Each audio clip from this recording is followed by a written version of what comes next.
ಧರ್ಮಸ್ಥಳದಲ್ಲಿ ತಲೆಬುರುಡೆ ರಹಸ್ಯವನ್ನ ಎಸ್ಐಟಿ ತಂಡ ಭೇದಿಸ್ತಾ ಇದೆ. ಅನಾಮಿಕ ದೂರದಾರನನ್ನ ಸ್ಪಾಟ್ಗೆ ಕರೆದುಕೊಂಡು ಹೋಗಿ ಸ್ಥಳ ಮಹಜರು ಕಾರ್ಯವನ್ನ ಮಾಡ್ತಾ ಇದ್ದಾರೆ. ಅಸ್ಥಿ ಪಂಜರಕ್ಕಾಗಿ ಶೋಧ ನಡೀತಾ ಇದೆ. ಅಸ್ಥಿ ಪಂಜರ ಶೋಧಕ್ಕೆ ಇವತ್ತೇ ಕ್ಲೈಮ್ಯಾಕ್ಸ್ ಬೀಳುತ್ತಾ? ಸ್ಪಾಟ್ 13ರ ಬತ್ತು 14ರಲ್ಲಿ ಸರ್ಚಿಂಗ್ ಮಾಡ್ತಿದ್ದಾರೆ. ಸ್ಪಾಟ್ 14ರಲ್ಲಿ ಕಳೆಬರ ಸಿಗುತ್ತಾ? ಸಾಕ್ಷ್ಯ ಪತ್ತೆಯಾಗುತ್ತಾ? ಪಬ್ಲಿಕ್ ಟಿವಿಯಲ್ಲಿ ಕ್ಷಣ ಕ್ಷಣದ ಅಪ್ಡೇಟ್. ಧರ್ಮಸ್ಥಳದಲ್ಲಿ ಅಸ್ಥಿ ಪಂಜರ ಶೋಧ ಕಾರ್ಯ ಯಾವ ರೀತಿಯ ತಿರುವನ್ನ ಪಡ್ಕೊಂಡಿದೆ ಅನ್ನೋದರ ಮಾಹಿತಿಯನ್ನ ನಿಮಗೆ ಕೊಡ್ತಾ ಇದ್ದೀವಿ. 13 ಪಾಯಿಂಟ್ ಇವತ್ತು ಅಗಿಬೇಕಿತ್ತು, ಆದರೆ ಕಡೆ ಗಳಿಗೆಯಲ್ಲಿ ಸ್ಪಾಟ್ ಅನ್ನ ಬದಲಾಯಿಸಲಾಗಿದೆ. ಕಾರಣ 14ನೇ ಪಾಯಿಂಟ್, ಅಂದ್ರೆ ಹೊಸದಾಗಿ ಗುರುತಿಸಲ್ಪಟ್ಟಿರುವಂತಹ 14ನೇ ಪಾಯಿಂಟ್ನಲ್ಲಿ ಶೋಧವನ್ನ ಆರಂಭ ಮಾಡಲಿಕ್ಕೆ ಎಸ್ಐಟಿ ತಂಡ ಈಗ ಸ್ಥಳಕ್ಕೆ ತೆರಳಿದೆ. ಈ 14ನೇ ಪಾಯಿಂಟ್ ಏನಿದೆ ಅದು 11ನೇ ಪಾಯಿಂಟ್ ಏನಿತ್ತು ಮೊನ್ನೆ ಹುಡುಕಾಟ ನಡೆಸಿದಂತಹ ಪಾಯಿಂಟ್. ಸೊ ಅದರ ಪಕ್ಕದಲ್ಲೇ ಇರುವಂತಹ ಜಾಗ. ಆ ಕಾರಣಕ್ಕೆ ಅಲ್ಲಿ ಈಗ ಅಗಿಯುವಂತಹ ಕೆಲಸ ಇನ್ನೂ ಕೂಡ 13ರ ಪಾಯಿಂಟಲ್ಲಿ ಗುಂಡಿ ತೆಗೆಯುವಂತಹ ಕೆಲಸವನ್ನ ಮಾಡಿಲ್ಲ. ಅದಕ್ಕೆ ಕೆಲವೊಂದಷ್ಟು ರೀಸನ್ಸ್ಗಳನ್ನು ಕೂಡ ಕೊಡ್ತಾ ಇದ್ದಾರೆ. ಆ ರೀಸನ್ಸ್ ಯಾಕೆ ಏನು ಅದೆಲ್ಲದರ ಅಪ್ಡೇಟ್ ನಿಮಗೆ ಕೊಡ್ತಾ ಹೋಗ್ತೀವಿ. ಧರ್ಮಸ್ಥಳದಲ್ಲಿ ಅಸ್ಥಿ ಪಂಜರ ಶೋಧ ಕಾರ್ಯ 8ನೇ ದಿನಕ್ಕೆ ಕಾಲಿಟ್ಟಿದೆ. ಬೆಳಗ್ಗೆ ಆರಂಭ ಮಾಡಿರುವಂತಹ ಎಸ್ಐಟಿ ತಂಡ ಈ ಒಂದು ಶೋಧವನ್ನ ಈಗಲೂ ಕೂಡ ಮುಂದುವರಿಸಿದೆ. ಕೆಲ ಬದಲಾವಣೆಗಳನ್ನು ಕೂಡ ಕಳೆದ 2 ದಿನದಿಂದ ನಾವು ನೋಡ್ತಾ ಇದ್ದೀವಿ.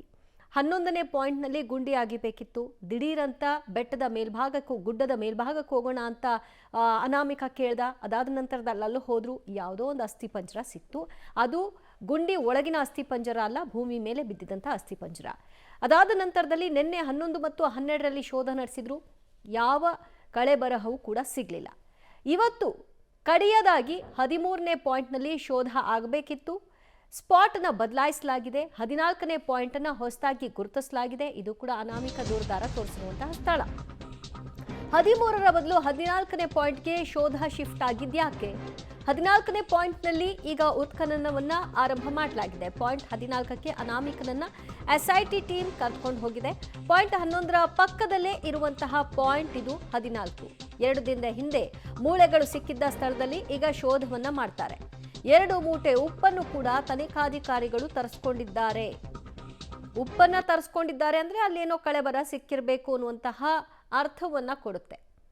ಆ ಕಾರಣಕ್ಕಾಗಿಯೇ ಏನಾದರೂ ಕುರುಹು ಸಿಕ್ಕೇ ಉಪ್ಪನ್ನ ತರಿಸ್ಕೊಳ್ಳಾಗಿದೆಯಾ, ಅಥವಾ ಯಾವುದಕ್ಕೂ ಇರಲಿ ಅನ್ನೋ ಕಾರಣಕ್ಕೆ ಮುಂಚಿತವಾಗಿ ಅಲ್ಲಿ ಎಲ್ಲವನ್ನು ಕೂಡ ಸನ್ನದ್ಧ ಮಾಡ್ಕೊಂಡಿದ್ದಾರಾ ನೋಡಬೇಕು. ನೀವು ದೃಶ್ಯದಲ್ಲಿ ನೋಡ್ತಾ ಇರೋದು ಉಪ್ಪಿನ ಮೂಟೆಯನ್ನು ಅಲ್ಲಿ ಇರಿಸ್ಕೊಂಡಿರೋದು. ಮತ್ತಷ್ಟು ಮಾಹಿತಿ ಪಡೆಯೋಣ ನಮ್ಮ ಪ್ರತಿನಿಧಿ ಸುಖಪಾಲ್ ಪೊಳಲಿಯಿಂದ. ಸುಖಪಾಲ್, ಇವತ್ತು 13ನೇ ಪಾಯಿಂಟ್ನಲ್ಲಿ ಮಾಡಿದರೆ ಕೊನೆಯದಾಗಬೇಕಾಗಿತ್ತು, ಆದರೆ ಹೊಸದಾಗಿ 14ನೇ ಪಾಯಿಂಟನ್ನು ಗುರುತಿಸಲಾಗಿದೆ. 13ನೇ ಪಾಯಿಂಟ್ನಲ್ಲಿ ಇವತ್ತು ಶೋಧವನ್ನ ಮಾಡಲೇ ಇಲ್ಲ. ಕಾರಣ ಏನು? ಇವತ್ತು ಆರಂಭದಲ್ಲಿ 13ನೇ ಪಾಯಿಂಟ್ನ ಹತ್ರ ಪೊಲೀಸರು ಎಲ್ಲ ರೀತಿ ತಯಾರಿಗಳನ್ನು ಮಾಡ್ತಾ ಇದ್ರು. ಅಂದರೆ ಆ ಒಂದು ರಸ್ತೆ ಸಮೀಪದಲ್ಲಿರುವ ಕಾರಣಕ್ಕಾಗಿ ರಸ್ತೆಯನ್ನ ಬ್ಯಾರಿಕೇಡ್ ಹಾಕಿ ಅದನ್ನ ಕ್ಲೋಸ್ ಮಾಡಿರುವಂಥದ್ದು. ಜೊತೆಗೆ ಯಾರು ಆ ಕಡೆ ತೆರಳದಂತೆ, ಮಾಧ್ಯಮದವರು ಸೇರಿದಂತೆ ಯಾರು ತೆರಳದಂತೆ ಎಲ್ಲರನ್ನ ನಿಷೇಧ ಮಾಡಿ ಅಲ್ಲಿಂದ ಕಳಿಸುವಂಥ ಕೆಲಸಗಳಾಗಿತ್ತು. ಕೊನೆಯ ಗಳಿಗೆಯಲ್ಲಿ ಆತನ ಇಡೀ ಟೀಮ್ ಎಸ್ಐಟಿ ಟೀಮ್ ಮತ್ತು ದೂರುದಾರ ಬರುವಂಥ ಸಂದರ್ಭದಲ್ಲಿ ಬೆಳ್ತಂಗಡಿಯಿಂದ ಹೊರಟು ಈ ಸ್ಥಳಕ್ಕೆ ಬರುವವರೆಗೂ ಯಾವುದೇ ರೀತಿಯ ಬದಲಾವಣೆಗಳು ಗೊತ್ತಾಗಿಲ್ಲ. ಆ ಬಳಿಕ ನೇರವಾಗಿ ಪೊಲೀಸರಿಗೂ ಕನ್ಫ್ಯೂಷನ್ ಆಗಿರುವಂಥದ್ದು. ಅಲ್ಲಿ ತಯಾರಿಗಳನ್ನು ಮಾಡಿಕೊಂಡಿರುವಂಥ ಪೊಲೀಸರು ಆ ಬಳಿಕ ಏಕಾಏಕಿಯಾಗಿ ಈ ಕಡೆಗೆ ಶಿಫ್ಟ್ ಆದರು. ಇಲ್ಲಿ ಈ ಭಾಗದಲ್ಲಿ ಏನಿದೆ 11ನೇ ಪಾಯಿಂಟ್, ಇಲ್ಲಿ ಯಾರೂ ಇರಲಿಲ್ಲ, ಯಾವುದೇ ಭದ್ರತೆಗಳು ತಯಾರಿಗಳು ಯಾವುದು ಆಗಿರಲಿಲ್ಲ. ನೇರವಾಗಿ ಇಲ್ಲಿ ಬಂದು ಇಳಿದು ಈ ಒಂದು 11ನೇ ಪಾಯಿಂಟ್ ಏನು ಇಲ್ಲಿ ಗುರುತಿಸಿದ್ದಾರೆ ಅಲ್ಲಿ ಉತ್ಖನನ ಆಗಿದೆ. ಅದರ ಮೇಲ್ಭಾಗದಲ್ಲಿ ಸುಮಾರು ಒಂದು 80 ಮೀಟರ್ ಮೇಲ್ಭಾಗದಲ್ಲಿ ಅರಣ್ಯ ಪ್ರದೇಶದಲ್ಲಿ ಈತ ಮೊನ್ನೆ ತೋರಿಸಿರುವಂಥ 11ನೇ ಪಾಯಿಂಟ್ಗೆ ಮೊನ್ನೆ ಗುರುತಿಸಲಿಕ್ಕೆ ಬಂದ ಸಂದರ್ಭದಲ್ಲಿ ಆತ ನೇರವಾಗಿ ಮೇಲೆ ಕರ್ಕೊಂಡು ಹೋಗಿದ್ದ. ಅಲ್ಲಿ ಒಂದು ಆತ್ಮಹತ್ಯೆ ಮಾಡಿದ್ದ ಪುರುಷನ ಒಂದು ಮೃತದೇಹದ ಕಳೆಬರಗಳು ಸಿಕ್ಕಿತ್ತು. ಆ ಪ್ರದೇಶವನ್ನ 14ನೇ ಪಾಯಿಂಟ್ ಅನ್ನುವಂಥ ರೀತಿಯಲ್ಲಿ ಗುರುತಿಸಲಾಗಿತ್ತು. ಅವತ್ತು ಅಲ್ಲಿ ಸಿಕ್ಕಿರುವಂಥ ಮೂಳೆಗಳನ್ನು ಎಸ್ಐಟಿ ಅಧಿಕಾರಿಗಳು ಮಹಾಜರು ಮಾಡಿ ಅದನ್ನು FSLಗೆ ಕಳಿಸುವಂಥ ಕೆಲಸ ಮಾಡಿದ್ದಾರೆ. ಜೊತೆಗೆ ಆ ಪ್ರಕರಣವನ್ನ ಧರ್ಮಸ್ಥಳ ಠಾಣೆಯಲ್ಲಿ UDR ಅಂತ ದಾಖಲು ಮಾಡಿದ್ದಾರೆ. UDR ಪ್ರಕರಣವನ್ನು ಈಗ SITಗೆ ವರ್ಗಾವಣೆ ಮಾಡಿಕೊಂಡಿದ್ದಾರೆ. ಅಂದರೆ ಈ ಪ್ರಕ್ರಿಯೆಗಳೆಲ್ಲವೂ SIT ಅಡಿಯಲ್ಲಿ ನಡೆಯುತ್ತೆ ಅನ್ನುವಂಥದ್ದು ಈಗ ಗೊತ್ತಾಗಿರುವಂಥದ್ದು. ಮಾಮೂಲಿಯಾಗಿ ಯಾವುದಾದ್ರೂ ಒಂದು ಕಾಡು ಪ್ರದೇಶಗಳಲ್ಲಿ, ನಿರ್ಜನ ಪ್ರದೇಶಗಳಲ್ಲಿ ಯಾರಾದರೂ ಸಾವನ್ನಪ್ಪಿದ್ರೆ, ಆತ್ಮಹತ್ಯೆ ಮಾಡಿದರೆ ಅಂಥ ಪ್ರಕರಣವನ್ನು UDR ಮಾಡಿ ಆ ಸ್ಟೇಷನ್ ಅವರೇ ಮಹಾಜರ್ ಮಾಡಬೇಕಾಗಿರುವಂಥದ್ದು, ಸ್ಥಳೀಯ ಸ್ಟೇಷನ್ ಅವರು. ಆದರೆ ಇದನ್ನು SIT ಅವರು ಅವರಿಗೆ ವರ್ಗಾವಣೆ ಮಾಡಿಕೊಂಡಿದ್ದಾರೆ. ಹಾಗಾಗಿ ಇದನ್ನು ಈತ ಹೇಳಿರುವಂಥ ಪ್ರಕರಣಕ್ಕೆ ಸೇರಿಸುವಂಥ ಸಾಧ್ಯತೆಯೇ ಇರುವಂಥದ್ದು. ಯಾಕಂತ ಹೇಳಿದರೆ ಈವರೆಗೂ 12 ಪಾಯಿಂಟ್ ಉತ್ಖನನ ಮಾಡಿದ್ರು, ಎಲ್ಲೂ ಯಾವುದೇ ರೀತಿಯಾದಂಥ ಕಳೆಬರಗಳು ಸಿಕ್ಕಿಲ್ಲ. 6ನೇ ಪಾಯಿಂಟಲ್ಲಿ ಸಿಕ್ಕಿರುವಂಥ ಕಳೆಬರ ಅದು ಹಳೆಯದು ಅನ್ನುವಂಥ ಒಂದು ಮಾತು ಇದೆ. ಅದರ FSL ವರದಿಗೆ ಕಳಿಸಲಾಗಿದೆ. ಅದರ ಜೊತೆಗೆ ಈಗ 11ನೇ ಪಾಯಿಂಟ್ನ ಮೇಲ್ಭಾಗದಲ್ಲಿ ಸಿಕ್ಕಿರುವಂಥ ಈಗ ಗುರುತಿಸಿರುವ 14ನೇ ಪಾಯಿಂಟ್ ಏನಿದೆ ಅಲ್ಲಿ ಸಿಕ್ಕಿರುವಂಥದ್ದು ಓರ್ವ ಆತ್ಮಹತ್ಯೆ ಮಾಡಿಕೊಂಡಿರುವಂಥದ್ದು ಈಗ ಗೊತ್ತಾಗಿದೆ. ಅದರ ಬಗ್ಗೆನೂ FSLಗೆ ವರದಿಯನ್ನು ಕಳಿಸಲಾಗಿದೆ. ಈಗ ಅದೇ ಪಾಯಿಂಟಲ್ಲಿ ಉತ್ಖನನ ಮಾಡಲಿಕ್ಕೆ ತಯಾರಿಗಳನ್ನು ಮಾಡ್ಕೊಂಡು ಇವತ್ತು ಹೋಗಿದ್ದಾರಾ, ಅಥವಾ ಅಲ್ಲಿ ಇದೇ ರೀತಿಯಾದಂಥ ಆತ್ಮಹತ್ಯೆ ಮಾಡ್ಕೊಂಡಿದ್ದಂಥ ಇನ್ನೊಂದು ಯಾವುದಾದ್ರೂ ಅಸ್ಥಿಪಂಜರಗಳು ಸಿಕ್ಕಿದೆಯಾ ಅನ್ನುವಂಥ ಒಂದು ಅನುಮಾನ ಕಾಡ್ತಾ ಇರುವಂಥದ್ದು. ಅದಕ್ಕೆ ಪೂರಕವಾಗಿ ಇಲ್ಲಿ 2 ಉಪ್ಪಿನ ಮೂಟೆಗಳನ್ನು ತಂದಿಟ್ಟಿರುವಂಥದ್ದನ್ನು ನಾವು ಗಮನಿಸದಿದ್ದರೆ, ಉಪ್ಪು ಬೇಕಾಗಿದ್ದು ಯಾವಾಗ ಅಂತ ಹೇಳಿದರೆ ಯಾವುದೇ ಕಳೆಬರಗಳು ಸಿಕ್ಕಿದಾಗ ಅದನ್ನು ಸಂರಕ್ಷಣೆ ಮಾಡಲಿಕ್ಕೆ. ಇವತ್ತು SIT ಅಧಿಕಾರಿಗಳ ತಂಡ ಆಗಮಿಸುವುದರ ಜೊತೆಗೇನೆ ಇದನ್ನು ತಗೊಂಡು ಬಂದು ಇಲ್ಲಿ ಈಗ ಈ ಭಾಗದಲ್ಲಿ ಇಟ್ಟಿರುವಂಥದ್ದು. ಇದು 11ನೇ ಪಾಯಿಂಟ್ ಇಲ್ಲೇ ಇಟ್ಟಿದ್ದಾರೆ.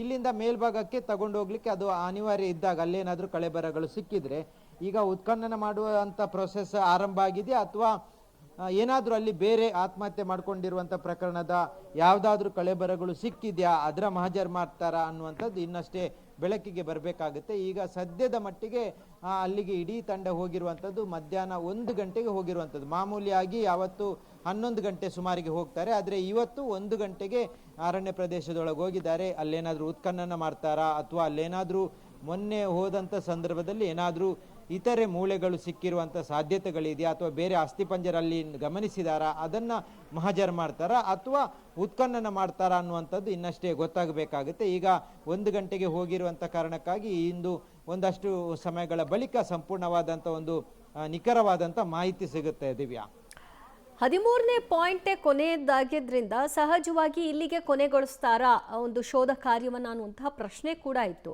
ಆದರೆ ಈಗ ಅದನ್ನು ಮುಂದುವರಿಸ್ಕೊಂಡು ಹೋಗ್ತಾ ಇರೋದನ್ನ ಗಮನಿಸ್ತಾ ಇದ್ರೆ ಇದು ಇಲ್ಲಿಗೆ ನಿಲ್ಲಲ್ವಾ ಅಂತ ಅನಿಸ್ತಾ ಇದೆ ಸುಖಪಾಲ್. ಹೌದು ದಿವ್ಯ, ಈಗ ಆತ ತೋರಿಸಿರುವಂಥ 13 ಪಾಯಿಂಟ್ಗಳೇನಿದೆ ಅದನ್ನು ಒಂದಾದ ಬಳಿಕ ಒಂದು, ಅಂದರೆ 1, 2, 3, 4 ಹೀಗೆ ಮಾಡಬೇಕು ಅನ್ನುವಂಥ ನಿರ್ಧಾರಗಳಿತ್ತು. ಆ ಹಿನ್ನೆಲೆಯಲ್ಲಿ 11ನೇ ಪಾಯಿಂಟ್ನವರೆಗೆ ಬರುವವರೆಗೂ ಅದೇ ರೀತಿಯಾಗಿ ನಂಬರ್ ವೈಸ್ ಹೋಗ್ತಾ ಇತ್ತು. ಆದರೆ 11ನೇ ಪಾಯಿಂಟಿಗೆ ಬಂದಾಗ ಆತ ಆ ಪಾಯಿಂಟಲ್ಲಿ ನಿಂತು, ಅಂದರೆ ಇಲ್ಲಿರುವಂಥ ಪಾಯಿಂಟ್ ಏನಿತ್ತು ಆ ಪಾಯಿಂಟಲ್ಲಿ ನಿಂತು ಆತ ಹೇಳ್ತಾನೆ, ಮೇಲ್ಭಾಗದಲ್ಲಿ ನಾನು 16 ಶವಗಳನ್ನು ಹೂತಾಕಿರೋದು ನನಗೆ ನೆನಪಿಗೆ ಬಂದಿದೆ, ಅಲ್ಲಿಗೆ ಹೋಗುವ, ಅಲ್ಲಿ ನಾನು ತೋರಿಸ್ತೇನೆ ಅನ್ನುವಂಥದ್ದು. ಅದಕ್ಕೂ SIT ಅಧಿಕಾರಿಗಳು ಒಪ್ತಾರೆ.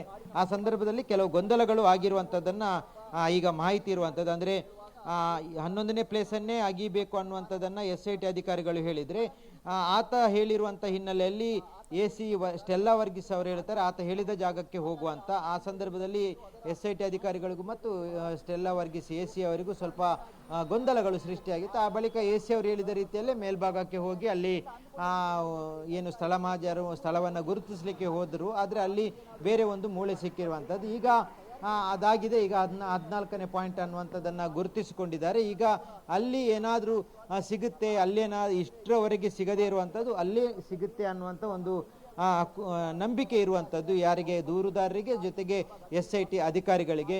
ಇಷ್ಟು ದಿನಗಳ ಕಾಲ ಮಾಡಿದ್ರಂಥದ್ರಲ್ಲಿ ಯಾವುದೇ ರೀತಿಯಾದಂಥ ನಿಖರವಾದ ಫಲ ಕಂಡಿಲ್ಲ. ಹಾಗಾಗಿ ಈಗ ಅದನ್ನು 14ನೇ ಪಾಯಿಂಟಿಗೆ ಹೋದಂಥ ಸಂದರ್ಭದಲ್ಲಿ ಅಲ್ಲೇನಾದರೂ ಸಿಗ್ಬೋದು ಅನ್ನುವಂಥ ನಿರೀಕ್ಷೆಯಲ್ಲಿ ಇಟ್ಕೊಂಡೆ ಈಗ ಕಾಡಿನತ್ತ ತೆರಳಿರುವಂಥದ್ದು. ದಿವ್ಯಾ.